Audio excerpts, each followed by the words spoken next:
Do you remember what you ate for lunch 4 days ago? Probably not, because your brain considers it as a useless memory. Hello, my name is Lisa Farley, and today I'm here to talk about the ins and outs of a precious thing called memory. So what is it? Memory is how we learn over time. This is important because memories are how we live our lives. It's what keeps both the past and future alive so that we're not only living in the present. There are 3 stages of memory: encoding, storage, and retrieval. Encoding is how we process information from the outside world. Storage is how we maintain the information over periods of time, and this is a permanent record of encoded information. And retrieval is how we recall or recognize stored information. There are 3 types of memory, the first one being sensory memories, and these are stored for a few seconds at most, and they come from our 5 senses: touch, hearing, sight, smell, and taste. For example, when you turn off a light switch, the brief image of the light still remains in your mind for a few seconds, and that is iconic memory. Touch is haptic, hearing is echoic, smell is olfactory, and taste is gustatory. Next is short-term memories, also known as working memory. It holds a few items, but 7 is the magic number, and there's a deviation of plus or minus 2, so it could be 5 or 9.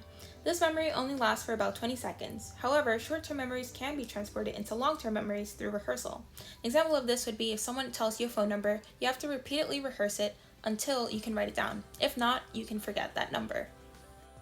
Lastly, we have long-term memories. These memories are held for longer periods of time rather than a few seconds. These memories are how we remember our first jobs, our childhood friends, and how to add. The capacity for long-term memory is limitless, so you can remember as much as you want. There are 2 types of long-term memories, explicit and implicit. Explicit memory, also known as declarative memory, uses information that is consciously stored, and this process can be broken down into 2 more memories: semantic and episodic. Semantic memory is a recollection of facts like Albany is the capital of New York. Episodic memory is a recollection of personal experiences like I grew up in New York City. Implicit memory, also known as procedural memory, uses past experiences to remember things without thinking about it. An example of this would be riding a bike. You don't need any thinking to do that, so it's pretty much unconscious or automatic.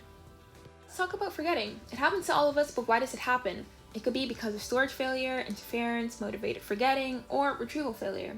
Storage failure, also known as storage decay, is where you lose the memory simply because you didn't use it. Hence the phrase, if you don't use it, you lose it. Interference is where other memories are interfering and disrupting your ability to recall a certain memory. Motivated forgetting is where people willfully or unwillfully forget memories that are bothersome. And retrieval failure is where you have trouble recalling a memory, also known as tip of the tongue phenomenon.